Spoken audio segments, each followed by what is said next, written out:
नमस्कार प्रिय विद्यार्थियों, आज अपन हॉर्टिकल्चर में नेक्स्ट टॉपिक स्टार्ट करेंगे। Importance of horticulture. Importance of horticulture यानी कि उद्यान विज्ञान का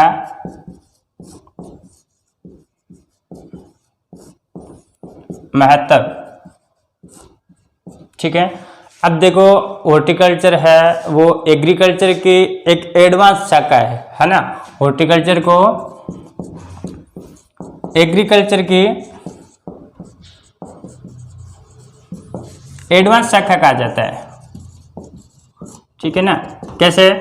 देखो जो हॉर्टिकल्चर फसल है उसका अगर अपन कंपेयर करें किससे, एग्रोनॉमी वाली फसलों से, है ना, जो शस्य फसलें हैं उनसे अगर कंपेयर करेंगे तो अपने को पता चलेगा कि भाई कैसे जो हॉर्टिकल्चर है वो एडवांस ब्रांच होती है ना। अगर अपन सबसे पहले देखें प्रति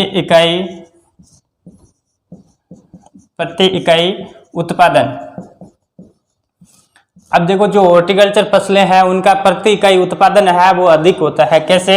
जैसे ये अपना खेत है 1 हेक्टेयर का, ठीक है ना, 1 हेक्टेयर जमीन। अगर यहाँ पर अगर अपने धान लगाते हैं या गेहूं लगाते हैं, ठीक है, तो इनसे जो प्रोडक्शन होता है या उत्पादन जो होता है वो लगभग कितना होता है? 50 क्विंटल के समथिंग होता है, 50 क्विंटल के आसपास होता है। अगर यहीं पर अपन टमाटर लगा रहे हैं है ना, तो टोमेटो का उत्पादन है वो लगभग कितना हो जाएगा? 400 क्विंटल हो रहा है। ठीक है, अगर यहीं पर अपन मैंगो लगा रहे हैं, आम लगा रहे हैं, तो आम का उत्पादन है वो लगभग 80 से 100 क्विंटल हो जाएगा। ठीक है, अब देखो जो शस्य फसलें हैं, है ना, एग्रोनॉमी वाली जो फसलें हैं उनसे प्रोडक्शन 1 हेक्टेयर में कितना हो रहा है? 50 क्विंटल। और जो हॉर्टिकल्चर वाली फसलें हैं वो उसका उत्पादन कितना हो रहा है? देखो जो सब्जियां हैं, टमाटो है उसका 400 क्विंटल तक हो जाता है, आम है इसका लगभग 80 से 100 क्विंटल तक 1 हेक्टेयर में उत्पादन हो जाता है। जमीन दोनों की फिक्स है, एग्रोनॉमी वाली भी और हॉर्टिकल्चर वाली भी। ठीक है, पर इनमें जो प्रोडक्शन है प्रति इकाई उत्पादन है वो अधिक होता है। ठीक है, दूसरा अपन देखें प्रति इकाई अधिक लाभ। जो हॉर्टिकल्चर वाली फसलें हैं उनसे प्रति इकाई मुनाफा है वो भी अधिक होता है। कैसे होता है? अब देखो प्रोडक्शन दोनों में अपने 1 हेक्टेयर में बीज रखा है, ठीक है ना, और 1 हेक्टेयर में जो शस्य फसलें हैं उसका उत्पादन कितना हो रहा है? 50 क्विंटल। और हॉर्टिकल्चर वालों का उत्पादन कितना हो रहा है? 400 क्विंटल, 80 से 100 क्विंटल। ठीक है, अगर यहीं पर अपन इसकी रेट की बात करें तो जो धान वाली फसलें, अनाज वाली फसलें हैं, शस्य फसलें हैं, उनकी रेट लगभग 20 रुपये प्रति किलो होगी। ठीक है ना, 20 रुपये प्रति केजी होगी। अगर यहीं पर अपन टमाटो की बात करें, मैंगो की बात करें तो लगभग 40 रुपये प्रति केजी होगी। ठीक है ना, अब देखो रेट भी इनकी ज्यादा है तो लाभ भी अधिक होगा। अगर एक दूसरा आंकड़ा अपन देखें तो टोटल जो अपना एग्रीकल्चर का एरिया है ना, टोटल क्षेत्रफल एग्रीकल्चर का है, उस क्षेत्र में हॉर्टी का जो क्षेत्रफल है, हॉर्टी का क्षेत्रफल लगभग 15 से 16% है ना। जो टोटल मान लेते हैं कि भाई 100% एरिया है, उसमें से 15 से 16% एरिया किसका है? हॉर्टिकल्चर का है। और हॉर्टिकल्चर का इतना एरिया होते हुए भी इसका जो प्रोडक्शन होता है यानी कि उत्पादन होता है वो उत्पादन कितना है? उत्पादन लगभग 30 से 35%। ठीक है, यानी कि एक्यूरेट की बात करें तो 33% है जो उत्पादन है वो 15 से 16% एरिया से कवर हो रहा है। ठीक है, तो इससे क्या होता है? प्रति इकाई अधिक उत्पादन प्राप्त होता है। ठीक है, तीसरी अगर अपन बात करें तो प्रति इकाई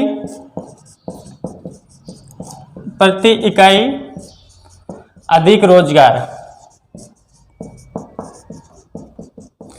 रोजगार की जो संभावना है वो हॉर्टिकल्चर फसलों में अधिक होती है। देखो एक आपको बताता हूं आंकड़ा, जो अपने शस्य फसलें हैं, शस्य फसलों में एक साल में लगभग 147 दिन रोजगार मिलता है। एक साल में लगभग 147 दिन रोजगार मिलता है। अगर यहीं पर अगर अपन बात करें फ्रूट क्रॉप की यानी कि फल वाली फसलों की बात करें, फलों की बात करें तो इनसे लगभग 860 दिन रोजगार प्राप्त होता है। ठीक है, कितने दिनों में? एक साल में। और यहीं पर अगर अपन सब्जियों की बात करें तो सब्जियों से लगभग 912 दिन रोजगार प्राप्त होता है प्रति वर्ष। ठीक है, अब देखो बेटा, एक यहाँ पे ध्यान रखने वाली बात है, आप ये सोचोगे कि सर एक साल में तो 365 दिन होते हैं, यहाँ पर 860 लिखा रहे हो, 912 दिन लिखा रहे हो, ये कैसे पॉसिबल होता है? ठीक है ना।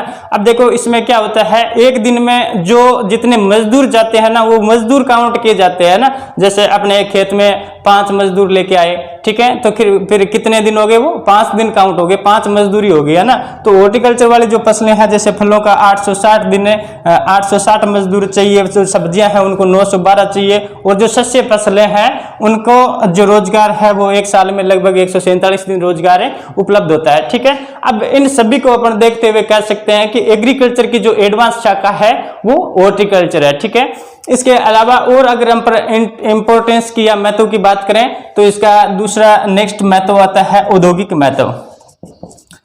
औद्योगिक महत्व, अब देखो अगर अपन एग्रोनॉमी वाली फसलें लगाएंगे तो उसमें लिमिटेड उद्योग होंगे। जैसे अनाज वाली फसलें हैं तो उससे केवल अपने आटा मिल वगैरह स्टार्ट कर सकते हैं। ठीक है ना। दूसरा, अगर अपन तिलहनी है तो तेल फैक्ट्रियां स्टार्ट कर सकते हैं, तेल इंडस्ट्री, ऑयल इंडस्ट्री स्टार्ट कर सकते हैं। दलहन है तो दाल बनाने वाली इंडस्ट्री स्टार्ट कर सकते हैं। रेशे वाली है तो रेशा उत्पादन फैक्ट्री स्टार्ट कर सकते हैं। ठीक है, अगर यहीं पर अपन हॉर्टिकल्चर की बात करें तो हॉर्टिकल्चर में देखो प्लांटेशन क्रॉप है तो एक एक क्रॉप से एक एक इंडस्ट्री तैयार होती है। जैसे नारियल इंडस्ट्री है, काजू इंडस्ट्री है, ठीक है ना। अलग अलग फसलों से अलग अलग इंडस्ट्री होती है। इसके अलावा भी अपने जो क्या बोलते हैं उनको, जो आपके प्रोसेसिंग फूड है उनकी भी बहुत सारी इंडस्ट्रियां होती है। जैसे आपके अचार है, चटनी है, मुरबा है, सॉस है, जैम है, जेली है, इन सभी का अलग अलग इंडस्ट्री है या उद्योग स्थापित किया जाता है। फिर इनमें जो सामान चाहिए, पैकिंग मटेरियल है, वो सभी फिर एक बाई अपन इंडस्ट्री और भी कह सकते हैं कि उससे जुड़ी हुई इंडस्ट्रियां भी अपन स्थापित कर सकते हैं।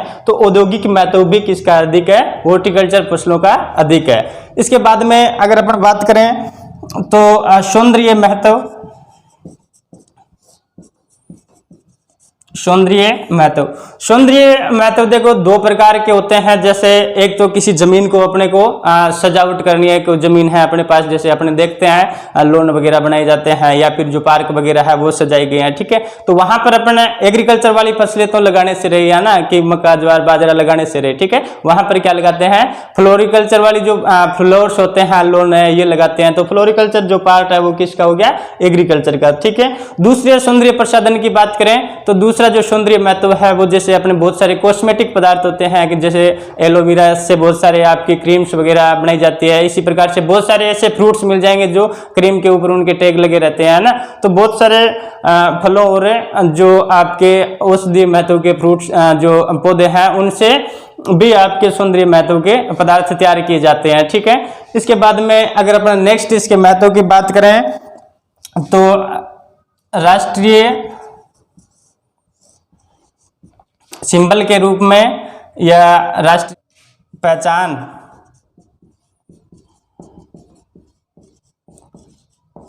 राष्ट्रीय पहचान के रूप में। अब देखो जो हॉर्टिकल्चर की फसलें हैं वो बहुत सारी ऐसी फसलें हैं जिनको राष्ट्रीय पहचान मिली हुई है ना। किसकी अपेक्षा अधिक? जो एग्रोनॉमी वाली फसलें हैं उनकी अपेक्षा अधिक, है ना। जैसे आपकी अगर अपन बात करें राष्ट्रीय फल की बात करें, राष्ट्रीय फल मैंगो हो गया। राष्ट्रीय वृक्ष की बात करें बरगद हो गया, है ना। राष्ट्रीय पुष्प की बात करें तो कमल हो गया। इसी प्रकार से अगर अपने राज्य वृक्ष की बात करें, राज्य वृक्ष की बात करें तो खेजड़ी हो गया। और राज्य पुष्प की बात करें तो ये आपका रोइडा का फूल हो गया। ठीक है, ये सारे के सारे किस में आते हैं, ये आम है, बरगद है, कमला है, खेजड़ी है, रोड़ा है, ये सारे के सारे हॉर्टिकल्चर का भाग है। ठीक है, तो आपने बहुत ही कम सुना होगा वैसे, कुछ नेशनल सिंबल के रूप में लिए जाते हैं, जैसे मक्का है, गेहूं की पत्तियां हैं, बाली है, ठीक है, इनको यूज किया जाता है। बाकी जो भी हॉर्टिकल्चर वाली फसलें हैं उनको नेशनल सिंबल के रूप में या राष्ट्रीय पहचान के रूप में महत्व दिया जाता है। ठीक है, इसके बाद में नेक्स्ट अगर इसका अपने इंपॉर्टेंस की बात करें तो नेक्स्ट इसका महत्व है पर्यावरण संबंधी।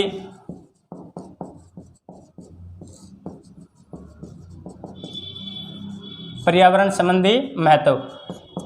बाकी फसलों की तरह हॉर्टिकल्चर फसलें भी वातावरण से कार्बन डाइऑक्साइड लेती है और ऑक्सीजन छोड़ती है। इस प्रकार से अपन कह सकते हैं कि जो हॉर्टिकल्चर फसलें हैं वो पर्यावरण को शुद्ध करने के काम आती है। ठीक है, इसके बाद में नेक्स्ट अगर अपन बात करें तो इसका नेक्स्ट महत्व हो जाएगा धार्मिक महत्व।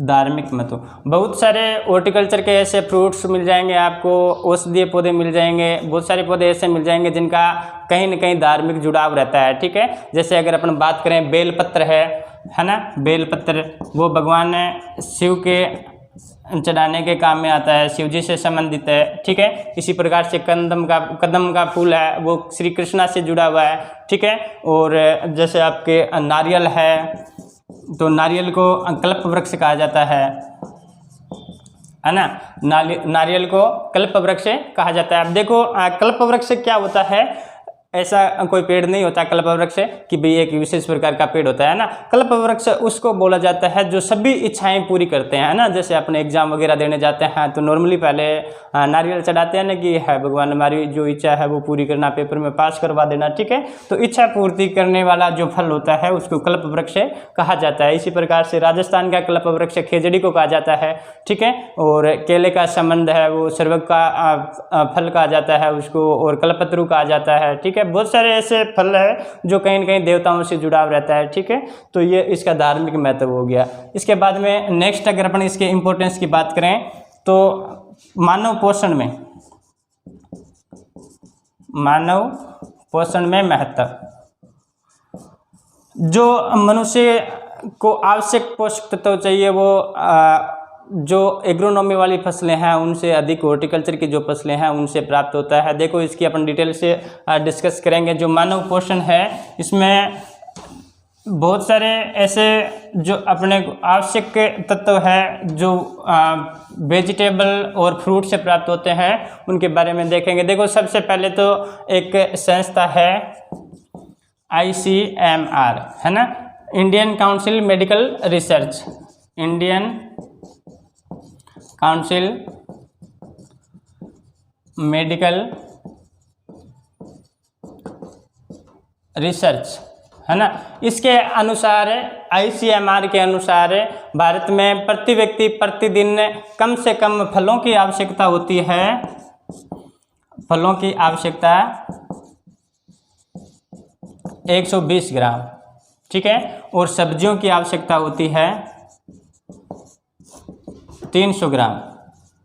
ठीक है, ध्यान रखना, प्रति व्यक्ति प्रतिदिन फलों की आवश्यकता ICMR के अनुसार 120 ग्राम और सब्जियों की आवश्यकता 300 ग्राम होती है। ठीक है, इसके बाद में अगर सब्जियों की अपन और डिटेल से बात करें तो सब्जियों में भी 120 ग्राम है वो लीफी वेजिटेबल चाहिए है ना। लीफी वेजिटेबल का मतलब होता है पत्तियों वाली सब्जियां चाहिए। ठीक है, इसमें और 100 ग्राम चाहिए जो ट्यूबर क्रॉप्स है वो चाहिए, यानी कि जड़ वाली फसलें हैं वो चाहिए। ठीक है, शेष जो 75 ग्राम है वो आपको अन्य फसलें या अन्य अदर जो आपकी फसलें होगी जैसे फ्रूट्स क्रॉप होगी ये आपको चाहिए। ठीक है ना, सब्जियों में थोड़ा सा जैसे टमाटो वगैरह आ जाते हैं ना, इसमें टमाटर का जो खाने योग्य बाग है वो कौन सा होता है, फल होता है। ठीक है, तो फल वाली ये सारी की बाकी जो सब्जियां बची है वो इसमें आ जाएगी। ठीक है, तो 300 ग्राम प्रति व्यक्ति प्रतिदिन सब्जियों की आवश्यकता होती है। 300 में से 120 ग्राम लीफी वेजिटेबल पत्ती वाली सब्जियां चाहिए और 100 ग्राम चाहिए अपने को जड़ वाली सब्जियां और 75 ग्राम चाहिए अन्य सब्जियां। ठीक है,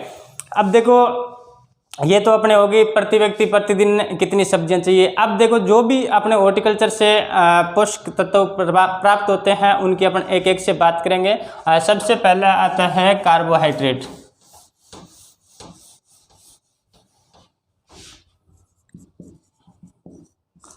कार्बोहाइड्रेट।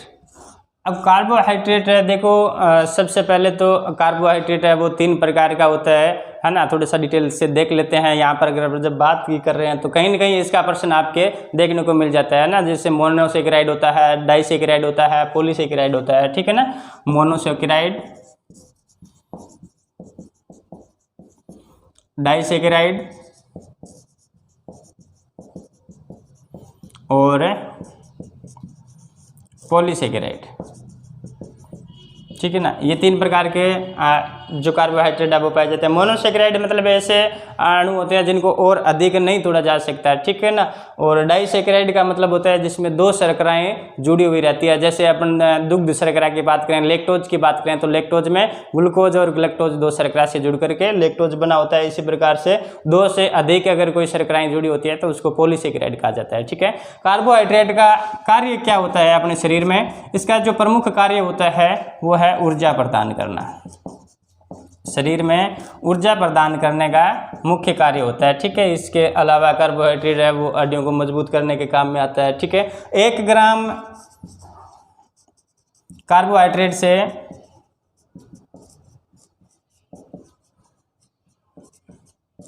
1 ग्राम कार्बोहाइड्रेट से लगभग 4 किलो कैलोरी ऊर्जा प्राप्त होती है, ठीक है। ध्यान रखना, इंपॉर्टेंट चीज़ है। 1 ग्राम कार्बोहाइड्रेट से यानी कि कार्बोहाइड्रेट के 1 ग्राम अणु से 4 किलो कैलोरी ऊर्जा प्राप्त होती है, ठीक है। अब देखो इसके थोड़े से स्रोत की बात कर लेते हैं कि कार्बोहाइड्रेट के मुख्य स्रोत कौन कौन से हैं। फल और सब्जियों की बात करें तो फलों में देखो सबसे इसका प्रमुख स्रोत है किशमिश, है ना। किशमिश में कार्बोहाइड्रेट की मात्रा लगभग 72% पाई जाती है, ठीक है। इसी प्रकार से दूसरा खजूर में लगभग कार्बोहाइड्रेट की मात्रा 65% पाई जाती है। इसके बाद में है केले में कार्बोहाइड्रेट की मात्रा लगभग 27% पाई जाती है। अब देखो यहाँ से अगर आपकी कोई क्वेश्चन आता है और पूछ लेते हैं कि भाई सबसे प्रमुख जो स्रोत है वो कौन सा है। अब देखो जो सबसे अधिक का पूछे तो किशमिश में 72% कार्बोहाइड्रेट पाया जाता है, ठीक है। अगर आपसे पूछे कि सबसे प्रमुख कौन सा है तो प्रमुख इसमें कौन सा होगा? केला होगा, क्योंकि किशमिश है ये खजूर है वो सूखे हुए खजूर है, ध्यान रखना, ठीक है। सूखे खजूर और किशमिश है ये दोनों डिहाइड्रेशन करके तैयार किए जाते हैं, ठीक है। केला है वो फ्रेश रहता है, ठीक है। और केला है वो हर जगह हर टाइम अपने को आसानी से उपलब्ध हो जाता है, ठीक है। इसलिए कार्बोहाइड्रेट का मुख्य स्रोत कौन सा हो गया? केला हो गया। अब सब्जियों की बात करें तो सब्जियों में कसावा है जो कार्बोहाइड्रेट का मुख्य स्रोत है। इसको टोपिया को भी बोला जाता है। कसावा में लगभग 38.1% कार्बोहाइड्रेट की मात्रा पाई जाती है। इसके अलावा आलू है, आलू में कार्बोहाइड्रेट की मात्रा लगभग 22.6% पाई जाती है। यही बात इसमें लागू होती है। अगर सर्वाधिक प्रमुख पूछें कि प्रमुख स्रोत कौन सा है तो आलू हो जाएगा, क्योंकि आलू है वो दुनिया का चौथा सबसे अधिक खाया जाने वाला भोजन है और आलू हर जगह हर टाइम अपने को उपलब्ध हो जाता है। इसलिए आलू को प्रमुख कार्बोहाइड्रेट का स्रोत माना गया, ठीक है। नेक्स्ट अगर अपन बात करें दूसरा जो तत्व है वो है प्रोटीन।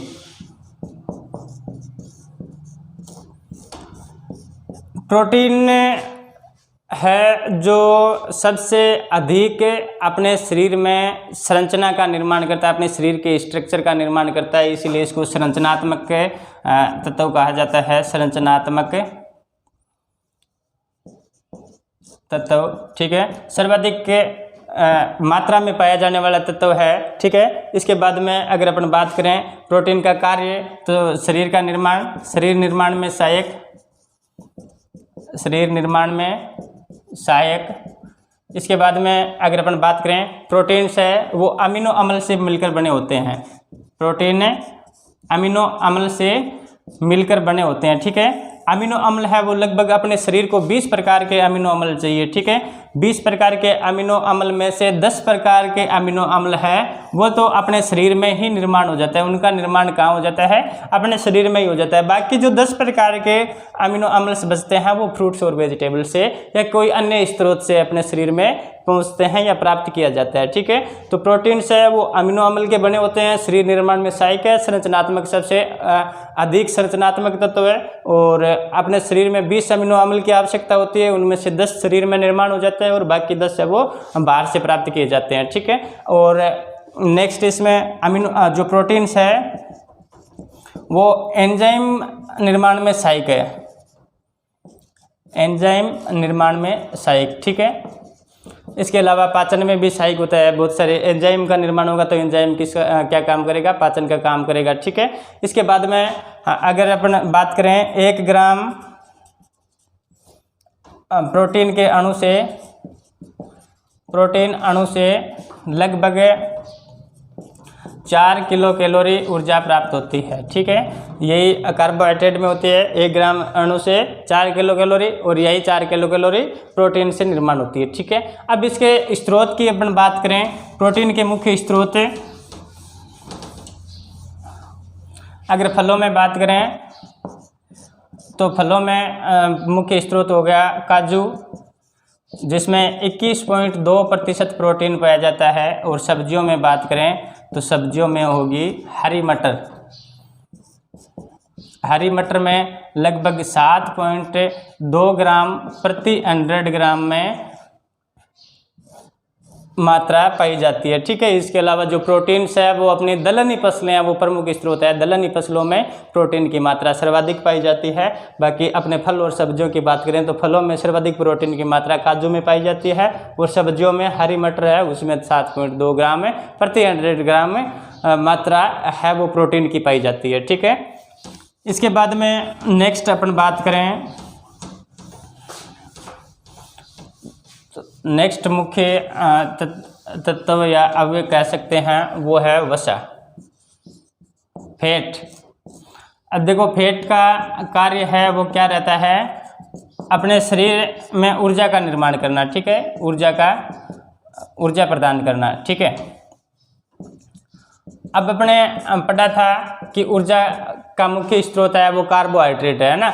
अब देखो कार्बोहाइड्रेट की मात्रा जब अपने शरीर में कम हो जाती है तब ऊर्जा की मात्रा है वो वसा से प्राप्त होती है। वसा अपने शरीर में ऊर्जा का स्टोरेज है वो अपने शरीर में वसा के रूप में होता है, इसलिए अपने शरीर में जब कार्बोहाइड्रेट की मात्रा कम हो जाती है तब वसा से ऊर्जा प्रदान होती है। ठीक है, दूसरा तापमान नियमन में भी सहायक है, नियमन में सहायक है। कैसे, अब देखो जब गर्मियों में अपने पसीना वगैरह जो वसा होती है ना वो अपने शरीर की आउटर लेयर है ना, आउटर लेयर से अंदर एक पतली परत होती है, वो परत वसा की रहती है। ठीक है, अब जब पसीना वगैरह आता है तो पसीने से क्या होता है, जो टेम्परेचर है वो कम हो जाता है, क्योंकि देखते हैं अपन पसीने से जो गर्म पदार्थ हैं वो बाहर निकल जाते हैं और शरीर का तापमान है वो ठंडा हो जाता है। इसी प्रकार से सर्दियों में है वो क्या होता है, जो अंदर वाली लेयर होती है वो लेयर कंपी छुड़ा करके उसका तापमान है वो अधिक करते हैं, थोड़ा तापमान बढ़ाया जाता है, इसलिए तापमान नियमन में भी सहायक है। ठीक है, इसके बाद में जो वसा है वो स्रोत वसा का प्रमुख है। अगर अपन फलों में बात करें तो अखरोट है, ठीक है, बादाम है, इसके अलावा खजूर है। ठीक है, तो अखरोट में लगभग 64.5% वसा पाई जाती है, बादाम में 58.9 के समथिंग वसा पाई जाती है और खजूर में 40.2% के समथिंग वसा पाई जाती है। ठीक है, और एक चीज़ और ध्यान में रखना, जो सब्जियां होती है सब्जियों में वसा की मात्रा नगण्य होती है ना, मतलब बिल्कुल न के बराबर होती है, बिल्कुल भी मात्रा नहीं पाई जाती है। ठीक है, तो सब्जियां है वो वसा का स्रोत नहीं मानी जाती है। ठीक है, इसके बाद में नेक्स्ट अपन बात करेंगे अगले वीडियो में जो आपके विटामिन्स है, खनिज लवण है ना, फास्फोरस है, कैल्शियम है, आयरन है, इन सब की नेक्स्ट वीडियो में बात करेंगे। ठीक है, धन्यवाद।